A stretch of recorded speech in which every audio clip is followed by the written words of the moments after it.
Después de un largo debate del presidente Andrés Manuel López Obrador con el Instituto Nacional Electoral y el Tribunal Electoral, el mandatario concluyó con la iniciativa que México requiere una nueva reforma electoral.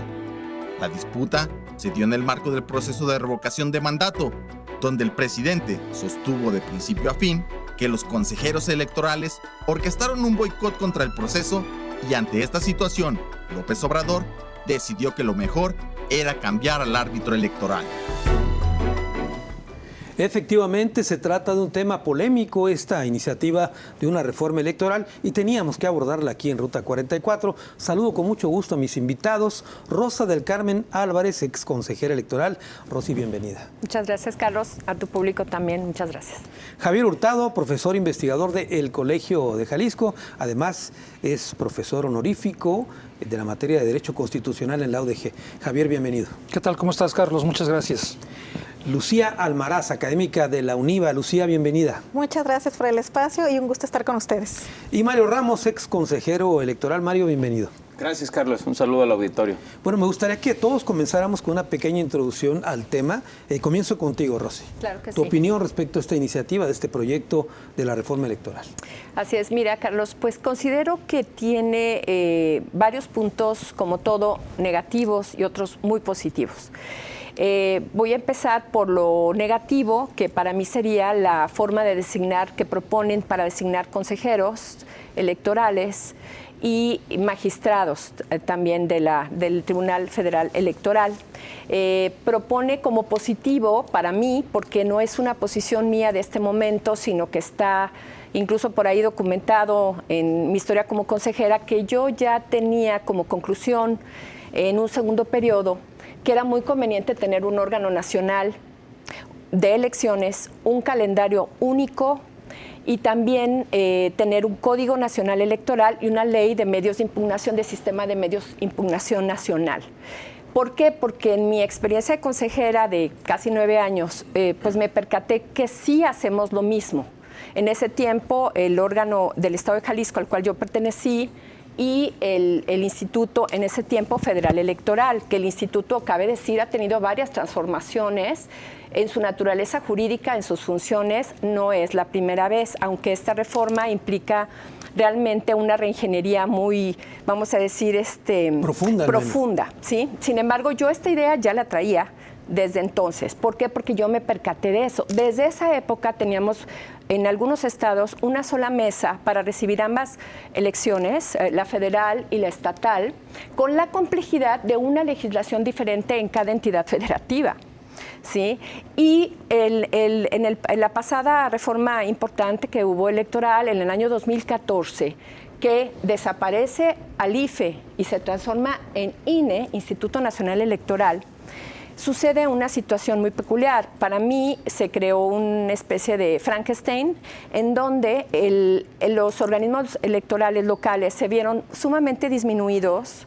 No es aquel organismo sólido, fuerte, con consejeros muy líderes, sino claro, buscan un perfil de empleados del INE, lo digo con mucho respeto para los que ahora son o que fueron o pertenecieron a ese organismo, en donde el órgano nacional, que es el INE, tiene las atribuciones más importantes durante el proceso en cuanto a organización de elección, a capacitación, claro, a PREP, a fiscalización de partidos políticos. Luego entonces ya tienes tú desde el 2014 un INE súper fortalecido, centralizado, donde los organismos locales prácticamente reciben instrucciones. Sí, reciben instrucciones. Rosy, hasta ahí voy. Vamos a continuar con el tema en esta primera intervención. Javier Hurtado. Bueno, mira, yo creo que la reforma que se presentó es polémica, es contradictoria, como que no tiene un objetivo muy definido o en todo caso los tiene muy ocultos, ¿sí? Pero creo que es sumamente importante y trascendente para el debate público. De ahí yo parto a considerar lo siguiente. A mí me parece que sí es necesaria una reforma electoral, por supuesto que sí. Pero por supuesto, prácticamente nosotros estamos realizando elecciones con los criterios de 1977 y de 1996 y eso no puede seguir así.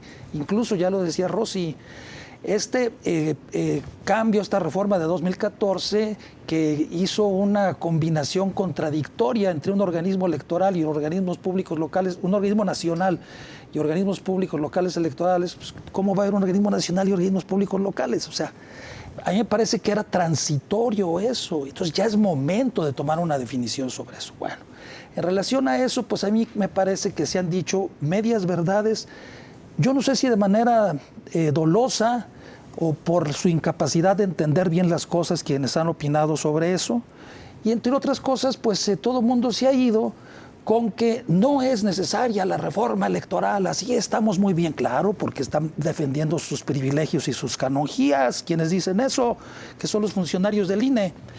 Y por otro lado, pues dejan al margen cosas a mí que me parecen muy trascendentes e importantes, como es la integración de la representación política en el Congreso de la Unión, en los congresos locales y en los ayuntamientos. Y por otro lado, las propuestas que trae con relación al sistema de partidos.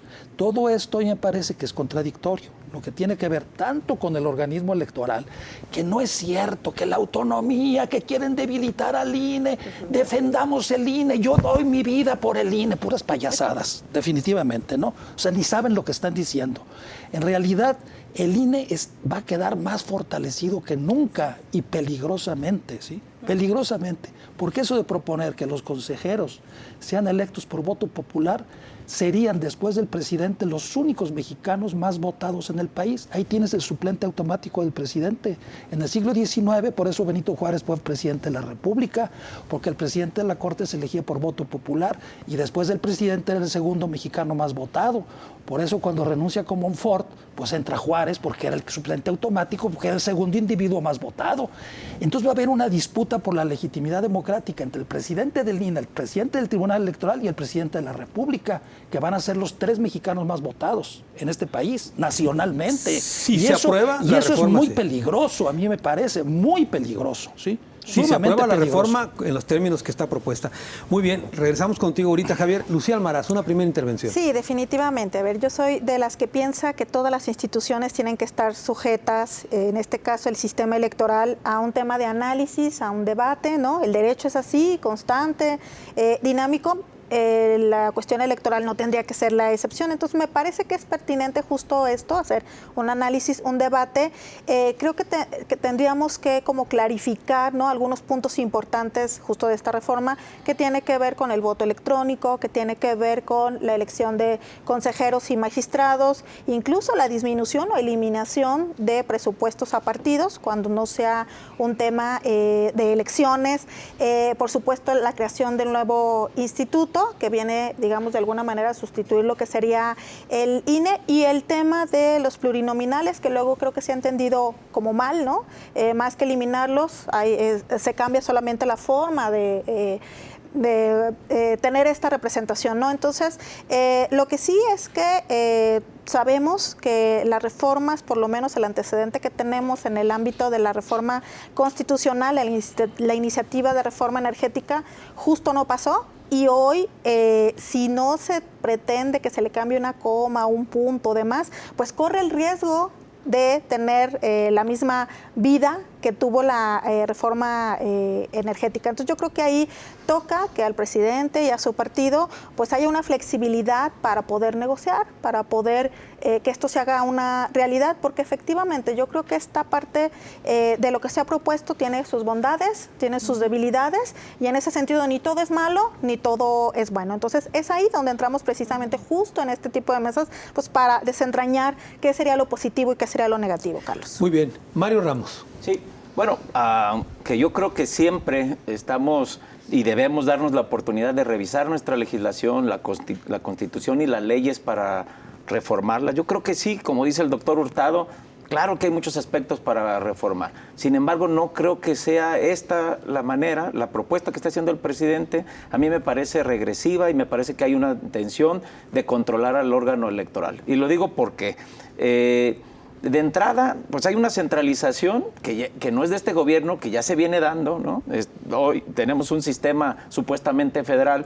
Esta reforma de 2014 nos dejó a medias, ¿no? Si era un órgano nacional, en eso coincido, al final quedamos en un híbrido, ¿no? Si va a ser nacional, desaparecer los órganos. Pero me parece que esta va incluso más allá. Hoy desde el centro se va a decidir cuántos legisladores, cuántos regidores, es decir, ya en la entidad federativa, en esta soberanía ya no vamos a poder decidir eso, nada, ¿no? En principio, y me preocupa mucho también la propuesta de la manera en la que quieren elegir a los consejeros.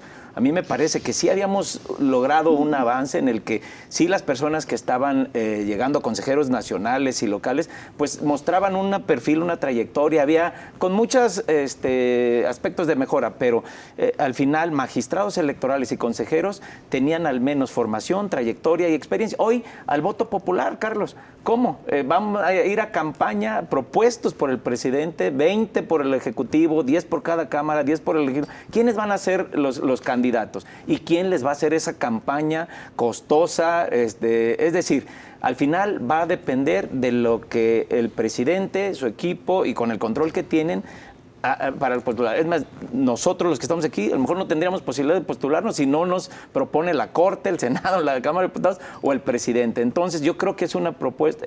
Hay aspectos positivos, los comentaremos, pero de entrada me preocupa, me parece una reforma regresiva. Y por último diría, también no es el tiempo, Carlos. Las grandes reformas electorales en el país, que ha sido a través de ellas, como hemos ido avanzando lentamente a la democracia, han sido para probarse en las elecciones intermedias, la del 77, la del 97, la de 2008, la de 2014. Las grandes reformas nunca han sido al cuarto para las 12 de una elección presidencial. Se pretende modificar al Instituto Electoral, desaparecer los distritos, no personal permanente, a ir a una elección de presidente de la República. Yo diría que en todo caso, como en las anteriores, en una elección intermedia y para llegar con un nuevo sistema en régimen a una elección presidencial. Me preocupa mucho el tiempo. Una pregunta nada más a lo que dijiste. ¿Quiere decir que los consejeros electorales o magistrados electorales van a ser los más populares, no necesariamente los más capacitados? Así es, y tal vez no sean populares, Carlos. ¿Por qué? A lo mejor pueden tomarme a mí, que nadie me conoce, pero quien me postule, si es el presidente de la República, la maquinaria electoral, de su partido, de su gobierno, serían los que me harían la campaña. Todos los consejeros han tenido algún vínculo, algún nexo con partidos, pero en esta yo creo que llegarían aún más comprometidos porque tendrían que hacer un recorrido por el país. ¿Quién tiene esa estructura para hacer una campaña nacional? A ver, Rosy, nos ganó ya el tiempo. Tenemos que hacer una pausa. Regreso contigo para que puntualices en torno a este tema. Gracias.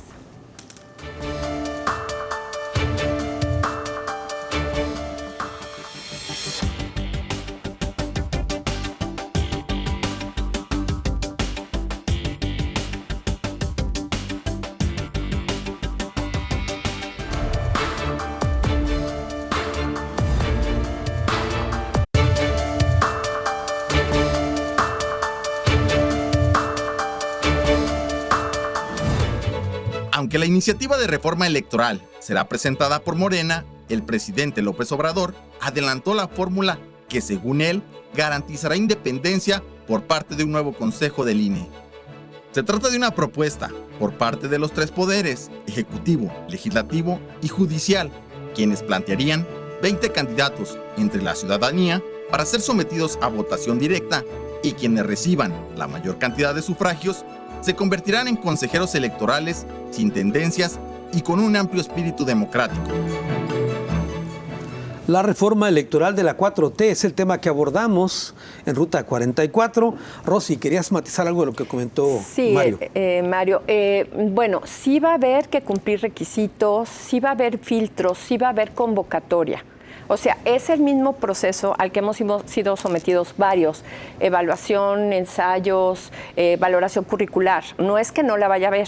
Sí, de los idóneos es que van a venir las diferentes propuestas, como bien dijo Mario, de los diferentes poderes, ¿ok? Pero finalmente es, como bien dices tú también, el hecho de que por el voto popular te vayan a designar consejero magistrado, con lo que implica además de costos organizar una elección porque prácticamente va a ser una elección adicional. Para mí sería, si lo que quieren es despolitizar, que esa es la parte, ¿no?, de la liga o del vínculo que se hace consejero, magistrado con actor político, que es muy común. Eso es lo que pervierte, el que el actor político te diga, yo te puse ahí y por lo tanto tú vas a votar como yo te dije que votaras. Eso es lo que pervierte estas cosas. Entonces, lo que podría hacer, eso sería una idea, ¿no?, es tener a los idóneos, que podemos ser varios, y entonces un sorteo o una insaculación. Claro, ya designada una terna por mayorías calificadas, del Senado si quieren. O sea, pero a lo que voy, no es tampoco que vayan a elegir allá al cuate del presidente, no, va a haber un filtro. Va a haber filtros. Sin embargo, como coincido con ustedes en que lo que es la designación en sí por medio de una elección prácticamente de voto directo es realmente absurdo. A ver, Rosy, ¿y realmente el INE actuó tan mal no, es para que, que no el es que presidente esté, digamos, ahora cobrándose esta situación? ¿Es bueno, un revanchismo o hay hay realmente una mala actuación del INE? Hay un trasfondo de ese tipo, pero las personas que elaboraron la reforma sí saben de electoral, definitivamente saben de electoral. Yo te lo estoy diciendo porque esto yo lo propuse en 2009, o sea, el hecho de un órgano nacional, calendario único, uniformar leyes en todos los aspectos que sean electorales, porque hacemos lo mismo. Este es un país en donde el presupuesto 2018 del sistema electoral fue de 68,300 millones de pesos, señores. Finalmente hacemos lo mismo, los estados y la federación. Y ahora la federación, desde la reforma 2014 para acá, el INE interviene directamente en la organización de las elecciones de los estados y además tiene sus oficinas estatales. O sea, estás no nada más duplicando, triplicando. Gran parte de este presupuesto, también es cierto, es financiamiento a partidos políticos, que es otro tema que tocaba. Te hice mal la pregunta, déjame corregirla. A ver, ¿era el momento adecuado, después de que el presidente se la pasaba atacando al INE, diciendo que había sido un tramposo, etcétera? ¿Era el momento adecuado reformar? Porque pareciera que es una especie de ajuste de cuentas del presidente. No, pero acuérdate que el presidente desde campaña, entre otras reformas, igual que la energética, tenía la reforma electoral. Esto es algo que ya viene de tiempo. Ya viene atrás. Ya viene de atrás. Ahora, mira, el presidente trae muy atravesado en la mente lo que ocurrió en 2006. Él sostiene y asegura que hubo fraude. Desde entonces. Claro, o sea, es una afrenta que él trae, una factura que se quiere cobrar, ¿sí? Claro, ya no estaban, pero puede ser que tenga razón, Carlos. O sea, ese consejo que organizó las elecciones de 2006 era totalmente panista, por favor. Pero ya no está. Bueno, ya no está, claro. ¿Y estos qué son o a quién le responden? O sea, en eso tiene razón el presidente. Todos los que están allí le deben el favor a un partido político. Y los que no nos vienen, hagamos tontos. Sí. Por eso, entonces a mí me parece adecuado, yo ya lo había pensado y lo he sostenido siempre, pues el método del sorteo a mí me parece que es lo más adecuado, definitivamente, y que nada más el órgano soberano, el poder soberano electo por voto popular, porque eso tiene que existir siempre, sea el que les tome la protesta y se acabó, ¿sí? Nada más. Pero está hablando el Senado, por ejemplo. El Senado puede ser o puede ser la Cámara de Diputados. Ahora, aquí extraña que si se está hablando de un organismo nacional, no se tomen en cuenta las entidades federativas. ¿Y cuántos candidatos a consejeros de ese organismo nacional van a proponer las entidades federativas o los congresos de los estados? ¿Y por qué el Poder Ejecutivo? ¿Y por qué también incluso los municipios no proponen, no? Entonces, ¿por qué tiene que ser nada más los poderes federales en un órgano nacional? Bueno, nos estamos quedando en la reforma electoral en el tema del INE, que es importante. Pero, por ejemplo, la estructura que decía Mario de reducir el número de hasta regidores. Sí. Intervenir en los estados y en los municipios. Eso a mí me parece muy lamentable, es un signo que trae la reforma de la centralización. El presidente parece que es favorable a la centralización. Entonces, al INE le quiere dar más poder y más fuerza. No es cierto que lo quiera debilitar, o sea, al contrario, lo está fortaleciendo completamente. Lo deja como el gran manejador de los tiempos oficiales del Estado, lo que deriva mucho de su poder. Luego va a darle el manejo de todas las elecciones que puede haber. Consultas. Hasta la de la reina de la primavera de los municipios de Hermosillo y de Ciudad Obregón, las va a organizar el INE. Consultas, ¿sí? También. Y las consultas, incluso hasta las médicas, no nomás las populares. Todo lo que tú quieras lo va a organizar el INE. Entonces, ¿eso es debilitarlo? No, a mí me parece que no. Pero bueno, dejemos el tema del INE. Yo no nada más te digo una cosa, concluyo con el tema del INE. A mí me parece oprobioso, falto de respeto, que haya personajes ahí, más de 100 personas que tienen sueldos superiores al del presidente de la República cuando se está prohibido por la Constitución, y que esos personajes digan que no se necesita una reforma electoral. Pues obvio que no, porque a ellos les perjudica, ellos son beneficiarios de esa situación, de ese status quo. Pues por supuesto que no. Y yo no entiendo cómo la gente dice, yo defiendo al INE porque el INE nos une, yo doy mi vida por el INE, quieren afectar a la autonomía del INE. Por favor, no convirtamos al INE en un fetiche, ¿sí? El INE no es la democracia, que nos quede claro eso. La democracia la hemos hecho todos los mexicanos. Ese es el problema, que los consejeros del INE se creen los que recibieron las tablas de la democracia en el monte del Sinaí, de la diosa de la democracia, que les dio la encomienda de salvaguardar la democracia y de realizar la democracia. Ellos se creen santones de la democracia y guardianes de la democracia, y por eso nadie los puede tocar y deben merecer un sueldo superior al del presidente de la República. Y hay de aquel el que los toque con el pétalo de una rosa, porque está cometiendo un crimen de lesa democracia. Bueno, voy a dar la palabra a Lucía Almaraz y luego voy con un paladín electoral, con Mario Ramos. Sí, con Mario Ramos. Sí, fíjate, a mí me gustaría como puntualizar algunas cosas que se han comentado. Recordar que esta es la primera vez que un presidente de la República presenta una reforma de esta índole. Normalmente era de las cámaras, etcétera, ¿no? Y también hay que ser claros. A ver, el presidente tiene una vena muy gruesa de autoritarismo y todas las instituciones en las que no tiene control no le gustan, ¿no? Y una de ellas, pues, es el INE. En los tiempos que tú decías si es adecuado o no, pues justo a mí me salta mucho esta parte, Carlos, en donde viene de una pelea y de una afrenta directa con el INE, y es hoy cuando presenta la reforma. Coincido con Mario en el sentido de que justo cuando se da, muy cercano el tema del 2024, ¿no? Cuando se pudo haber hecho en otro momento, y ellos mismos en su argumento cuando la presentaron, pues decían que era un poco para abaratar la democracia. Esto no va a suceder, no se va a abaratar la democracia, porque en esta parte de la creación de un instituto nacional, que por cierto Rosy tiene toda la razón, no es una idea nueva, ¿no? Incluso fue presentada por un partido político justo más o menos en el 2014, ¿no? De un instituto nacional que pudiera absorber todas las funciones en materia electoral. Bueno, justo en eso hay que fortalecerlo en el tema presupuestal,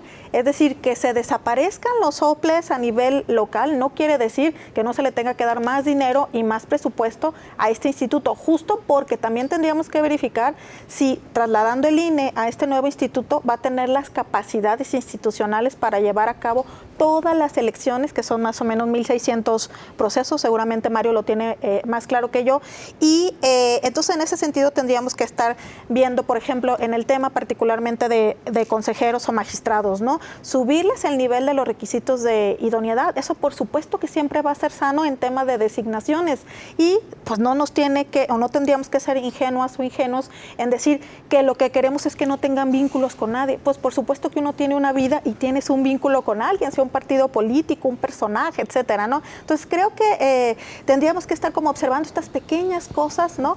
Que nos dan como más luz sobre lo que se pretende con esta reforma. Mira, muy bien, Carlos. A ver, Mario, le había dicho ya que le iba a dar la voz a Mario, Javier, ahorita regreso contigo. A ver, Mario, sí. Nomás aclaro, ex paladín electoral. Ah, muy bien.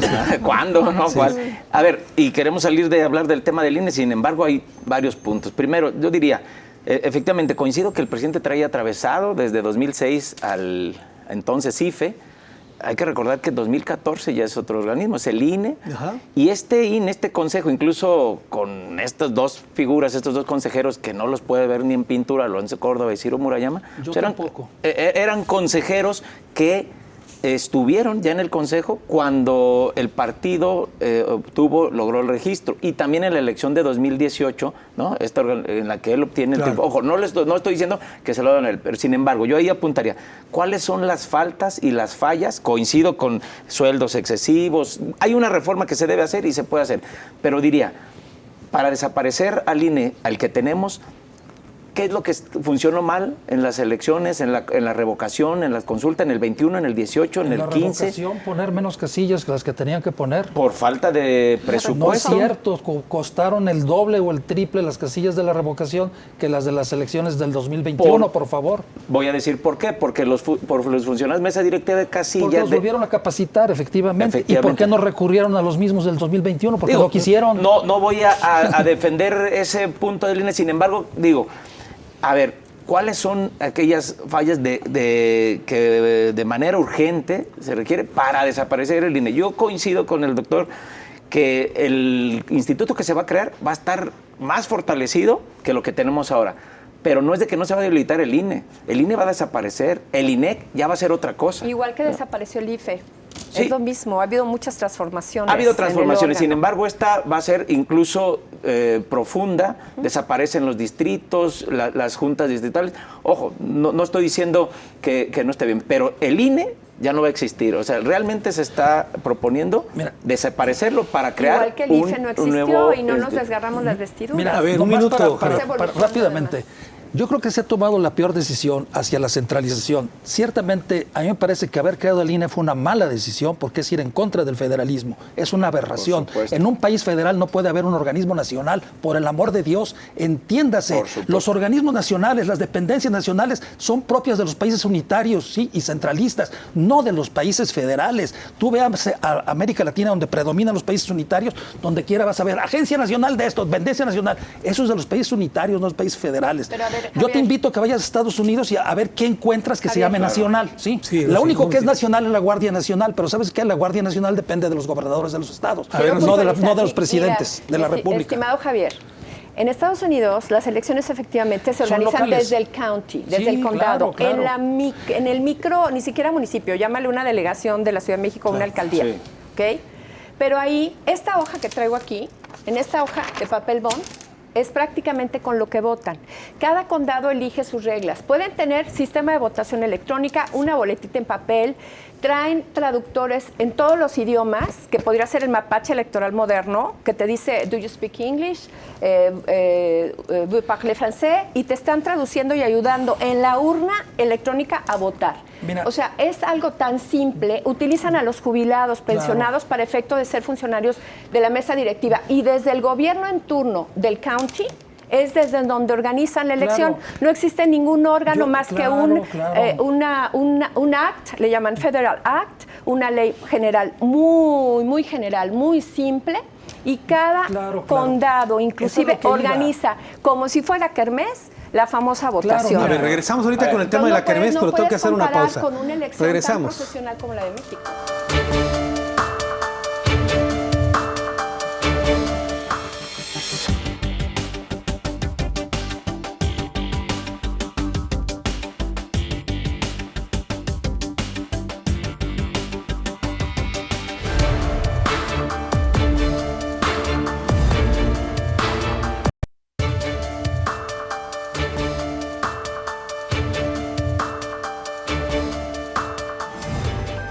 La propuesta de reforma electoral que se cocina en la Cámara de Diputados y que sería presentada por la fracción de Morena, incluiría reducir el número de diputados al suprimir la figura de los plurinominales y además recortar el presupuesto para los partidos políticos. El anuncio de otra reforma ha sido considerado por analistas más bien como un intento del presidente por realizar un ajuste de cuentas contra el INE, luego de su desencuentro con el organismo tras la consulta de revocación de mandato. Los expertos advierten que es innecesaria la reforma porque fuera del presidente nadie está cuestionando la imparcialidad del organismo.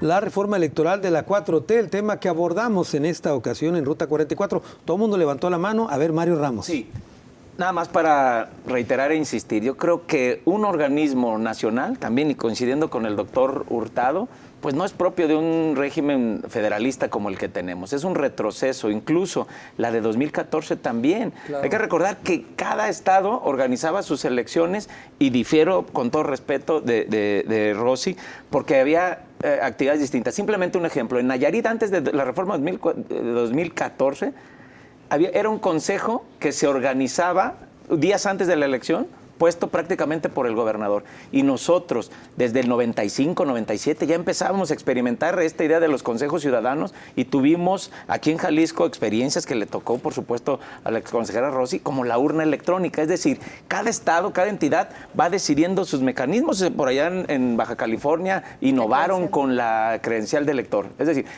la reforma de 2014, crearlo en INE era para estandarizar, porque había algunos estados, Coahuila, Veracruz, Estado de México, que estaban como en los años 70, pero en Jalisco fue un retroceso el empatarnos a lo que hacía el, a ver, como dicen en el Congreso, en algunos aspectos. Por alusiones personales, Rosy. Sí, por alusiones. Bueno, sí, fue por estandarizar, pero que quede claro que la transición del control del órgano, vamos a decir federal, no nacional, que es el INE, en las elecciones estatales se da desde 2014 y desde antes se han organizado elecciones con mesa única de votación en muchísimos estados, con una sola mesa que recibe ambas elecciones antes de esa reforma. Entonces, siendo objetivos y claros en lo que es la organización del proceso electoral, aunque coincido contigo definitivamente que los estados han aportado, como el tema de urna electrónica, que yo formé parte importante de la promoción de la urna electrónica desde esos años, desde 2006, vamos a hablar, igual que el tema de la credencial de elector que mencionas, que fue Baja California, los temas de género fueron otros estados. O sea, hemos tenido temas de avanzada en los estados. Sin embargo, en lo fundamental sí se duplica o se triplica y hacemos lo mismo. Entonces, un falso federalismo, con todo respeto, compañero, llevado al extremo de rasgarse vestiduras, pues yo no le veo sentido. Son órganos profesionales, deben de ser institucionales, debe de seguirse la Constitución, el Código Nacional y la ley que hubiera nacional de medios de impugnación, y yo creo que con eso estaríamos del otro lado. Javier, mira, para mí la reforma de 2014, que es de donde nace el INE, fue de transición, se quedó a la mitad. No sé si por voluntad política, porque no les dieron los tiempos, no lo sé. Pero entonces esta decisión se tenía que tomar y a mi modo de ver había tres alternativas. O regresabas al modelo de un IFE y 32 organismos electorales locales, o nos íbamos a la inversa, o desaparecíamos el organismo federal o nacional y nos quedábamos nada más con los organismos locales, como en Estados Unidos, y que se organizaran la elección presidencial, que debería de ser así en una auténtica federación, ¿sí? Debería de ser así. Y la tercera opción es la que se tomó, la peor: desaparecer los organismos locales y quedarnos con un organismo nacional en un país federal. Entonces, concluyo este tema diciendo lo siguiente. A mí me parece que, por lo tanto, el INE es indefendible. ¿Por qué? Porque es anticonstitucional, no inconstitucional, anticonstitucional. ¿Por qué? Porque no puede haber, ya lo dije, un organismo nacional en un país federal, y porque va en contra del artículo 124 constitucional, que dice que las facultades que esa Constitución no confiere a los funcionarios federales se entienden reservadas a los estados. No dice que las facultades que no confiere a los estados se entienden reservadas a los organismos nacionales, o las que no confiere a los organismos nacionales se entienden reservadas a los estados. La instancia nacional es anticonstitucional. No está en el régimen de distribución competencial del Estado mexicano, ni que previó el constituyente de 1917. Jamás el constituyente del 17 imaginó un orden de gobierno nacional en un país federal. Eso es una aberración completamente. En consecuencia, yo no sé qué defienden esos que defienden al INE. Por un lado, porque ese organismo es anticonstitucional, porque va en contra de la distribución competencial prevista por el constituyente de 1917. Y en segundo lugar, porque es el espejo fiel del dispendio y de la irresponsabilidad en el manejo del gasto público, del dispendio más arrogante y absoluto que pueda haber en un país de pobres, tener ese organismo que tanto nos cuesta. Y nomás quiero recordar esto, ¿sí? Que nadie lo ha dicho. Acuérdense ustedes que por allá en 2006 se quisieron construir las famosas torres de la ignominia para el INE, que eran 2 torres que iban a costar más de 2,000 millones de pesos, y a eso se debe el famoso fideicomiso de más de 1,500 millones de pesos que tiene el INE de lo que no gastó para construir las torres. Esas 2 torres, que tenían 14 pisos, 2 torres, un piso era exclusivamente para el presidente del INE, y al interior de esa torre, de ese piso, tenía hasta pista de correr y gimnasio. Todo un piso para él. Entonces, a mí me parece que esa megalomanía y ese narcisismo y esa confrontación que se han agarrado con los titulares de los poderes públicos, a mí me parece que nada favorece ni a la democracia ni a la vida republicana. Y mira, yo no defiendo ni a la Cámara de Diputados ni al presidente de la República, que se defiendan solos porque grandecitos están, pero a mí como ciudadano sí me molesta que unos fulanos que no los eligió nadie más que el voto de la Cámara de Diputados se pongan con quienes representan la soberanía nacional, que es la Cámara de Diputados, y con el individuo que fue electo por todos los mexicanos. A mí me parece como que no son iguales, ¿no? Y aquí, en cualquier lugar del mundo, el jefe del Estado merece respeto. Lucía Álvarez. Sí, fíjate que hablando precisamente y recuperando lo que comenta el doctor Hurtado, pues en todo caso, si este INE, ¿no? Está fuera de lo que la primera visión que se dio sobre un sistema democrático, bueno, pues ahí están los instrumentos legales, que sería una controversia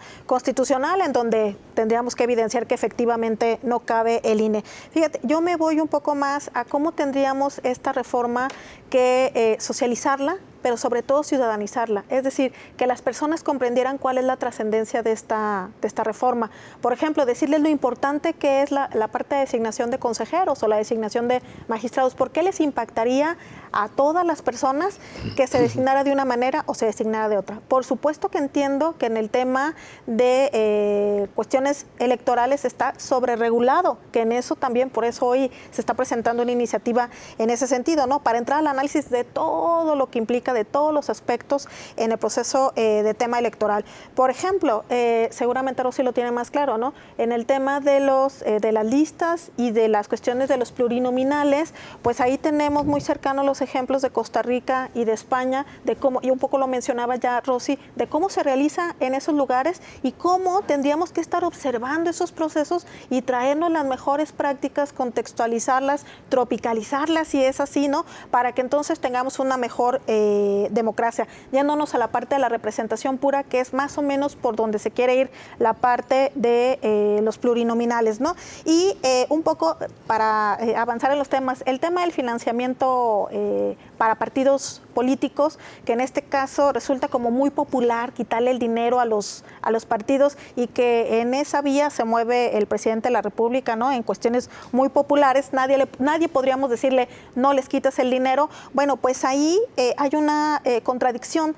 Recordarán ustedes esta iniciativa que surge de Jalisco sobre el voto no hay dinero, sin voto no hay dinero, ¿no? Bueno, pues resulta que Morena fue quienes votaron en contra de esta iniciativa, particularmente en Yucatán y en todos los lugares en los que gobernaba. Entonces, me parece que hay una contradicción en lo que decía al inicio, ¿no? Querer, que ellos lo dijeron, no lo digo yo, abaratar la democracia, es decir, hacerla más barata, cuando ellos en algún momento pues han ido en contra de este tipo de iniciativas.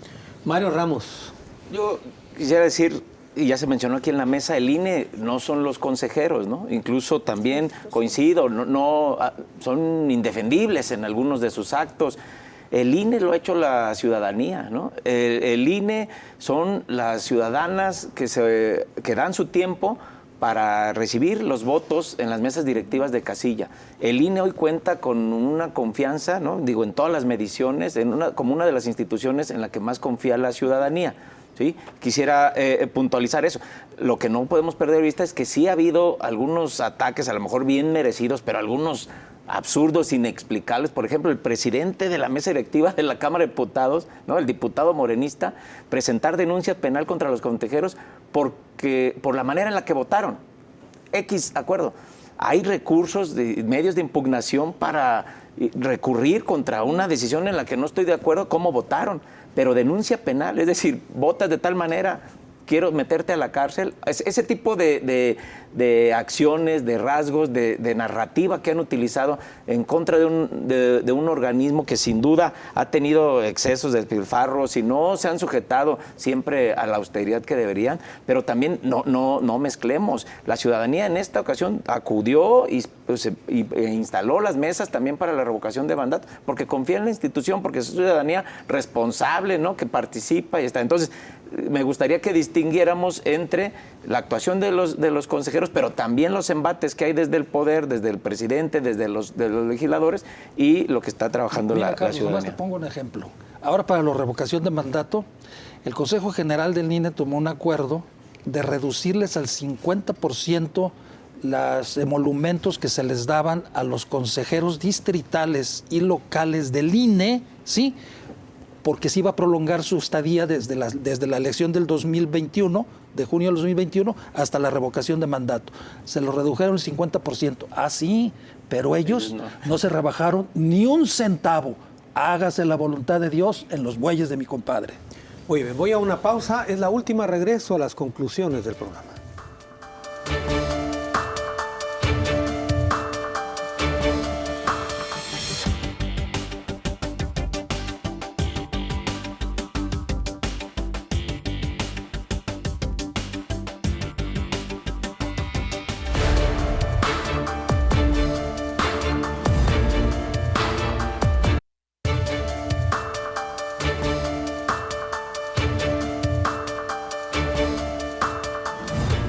Para hacer efectiva una reforma electoral, será necesario realizar cambios a la Constitución, para lo que se necesita una mayoría calificada que de momento Morena no tiene. El ejemplo más claro es el reciente proceso para efectuar una reforma a la ley eléctrica y que fracasó con la acusación de que la oposición se convirtió en un puño de traidores a la patria. Por si fuera poco, la misma Constitución prohíbe que los temas electorales puedan ser sometidos a una consulta popular para que el pueblo decidiera del lado de la visión del presidente López Obrador. ¿Y en qué cerramos? La reforma electoral de la 4T, el tema que tocamos en Ruta 44. Estamos llegando a la parte final del programa. Voy a las conclusiones. Comienzo contigo, Rosy. Sí, bueno, pues concluir como nos concentramos en precisamente el tema del INE, de los organismos locales y del órgano nacional, en que sí, insisto que es una buena idea.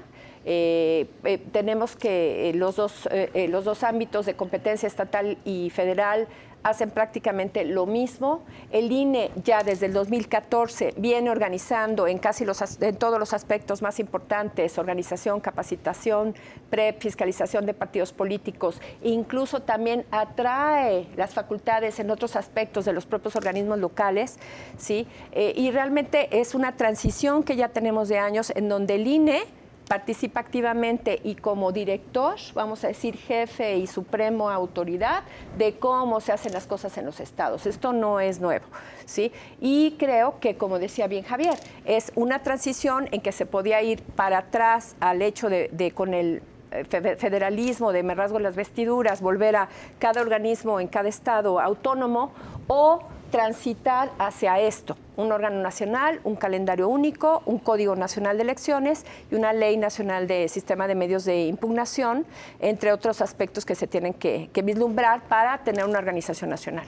Muy bien, Javier Hurtado, tus conclusiones. Bueno, pues a mí nada más me preocupa en todo caso dónde queda el régimen interior de los estados, para lo cual son libres y soberanos para determinar su régimen interior de acuerdo con el 40 constitucional.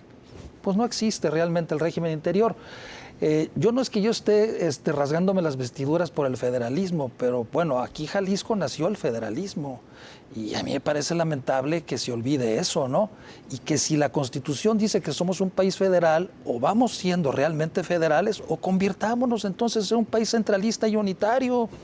Yo no estoy diciendo ni me pronuncio a favor del federalismo porque yo le vea ciertas virtudes o ventajas. A lo mejor las tiene más el Estado unitario, sí, pero vamos siendo congruentes y respetuosos de lo que dice la Constitución. Si la Constitución dice que somos un país federal, pues vamos siendo federales y no seamos federalismos formalmente federales y realmente centralistas. Concluyo con esto.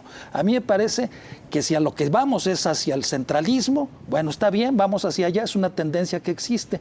Y a mí me parece muy bien entonces, en todo caso, que desaparezcan los organismos públicos locales electorales porque no sirven para nada. Definitivamente, ni los tribunales electorales locales, porque son nada más una oficialía de partes, ni siquiera llega a primera instancia.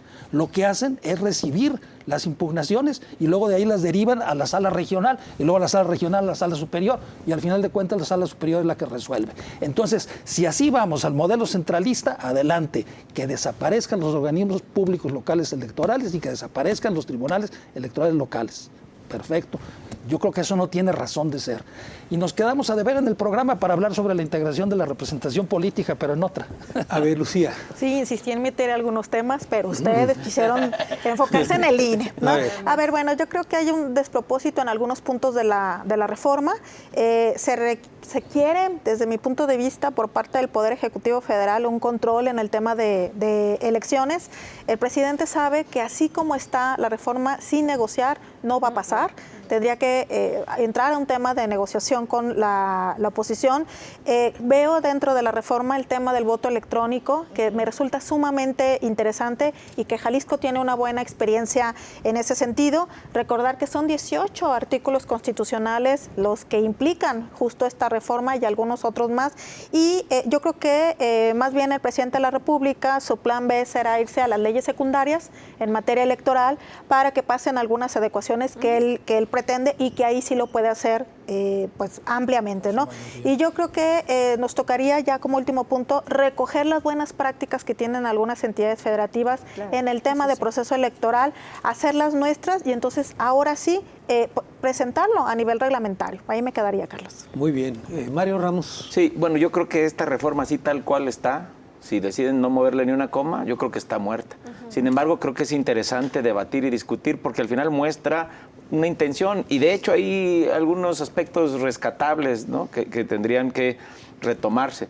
Sin embargo, creo que hay mucho para hablar, ¿no? Yo nada más dejaría al final el tema del financiamiento de los partidos políticos, que también ahí muestra una intención. Si vamos a discutir si hay financiamiento público o no, pues le entremos.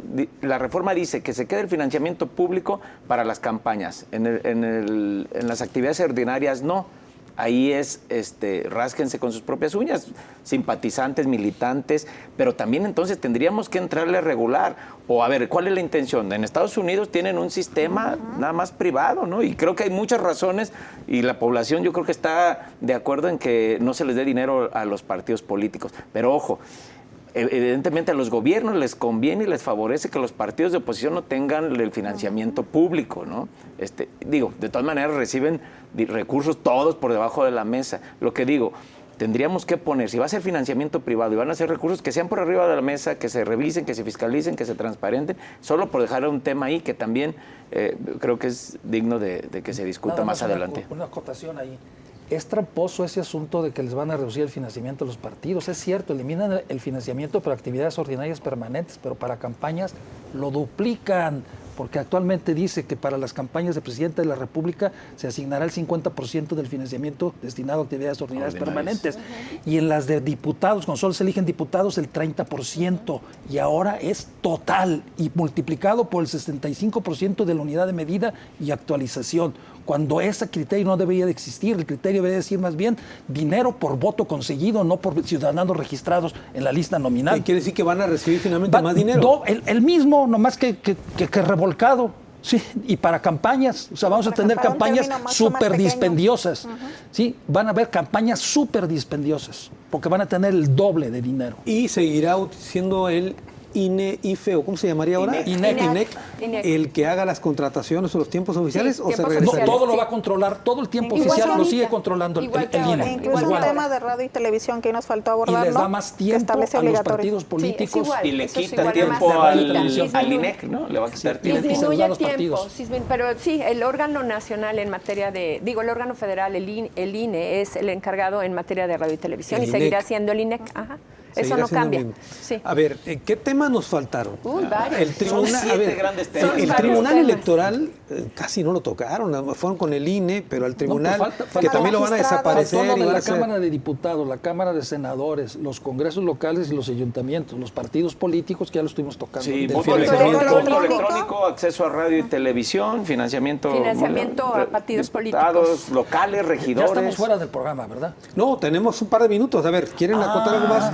Estamos todavía en el programa, claro. Tenemos 2 minutos más, Javier. ¿Cómo vas a retirar algo de lo que dijiste? No. Yo nomás quería abonar a las entidades federativas, a lo que han dicho, además de lo que ya dijeron Rosy y Mario, y también Lucía, que también ha hablado en ese sentido. Es que también las entidades federativas fue la primera vez que se aplicó cuando existió en México aquí la segunda vuelta electoral, en San Luis Potosí, ¿sí? Entonces, no es cierto que las entidades federativas son símbolo de atraso. Eso es un mito que se ha construido. La reforma incluye. Eso no es cierto. Segunda vuelta. Las principales innovaciones, eso es lo que propone la oposición. Las principales innovaciones políticas en este país han surgido de las entidades federativas. Incluyendo las urnas electrónicas. La credencial credencial sí. para votar con fotografía nació También, en Baja en Baja California. En California. Nayarit, los regidores electos en demarcaciones circunscripciones o demarcaciones. territoriales. Sí, eso sí, pero Yo se creo que puede la riqueza- Las adoptar. candidaturas independientes surgieron en las entidades federativas Exacto. y luego las declararon inconstitucionales en Yucatán y Chihuahua. es. Sí, Sí. es cierto. Entonces, Eso es sí, hay cierto. grandes temas, grandes pero esos tópicos. mismos grandes temas, los que estamos, vamos a decir, empapados y permanentemente en contacto con estos temas electorales o de democracia, podemos seguir aportando, como dices tú bien, en Pero en algunos foros. aspectos sí hay retroceso, ¿no? A ver, 2009 en Jalisco se eligió por primera vez en el país una autoridad a través del voto electrónico, que fue en Tuxcueca, 2009. Ahí está. Hoy, en 2000, vamos a llegar a 24 y todavía, ahí traen unas no, pruebitas evolucionará de eso. una, ¿no? Era electromecánica. Bueno, pues- y ahí le echamos para atrás y se quitó de la A ver, legislación. entonces el tema da para más, solamente hay abordamos muchos una programas. parte, nos quedaron como 6 puntos. Varias series, como Entonces yo serie. quiero comprometerlos a hacer un segundo programa, ¿les parece? Claro que sí. Encantados. Claro que sí, Vamos a tomar un gracias. segundo programa y por lo pronto, Y ya Rosy, no muchas hablamos gracias. sobre el INE. Gracias. Javier, muchas gracias. Gracias. El tema de- Lucía, muchas gracias. Un placer, gracias. Y Mario, muchas gracias. Gracias a todos. Están convocados, segundo programa de los temas pendientes y le damos otra repasada al INE con mucho gusto. Hasta la próxima.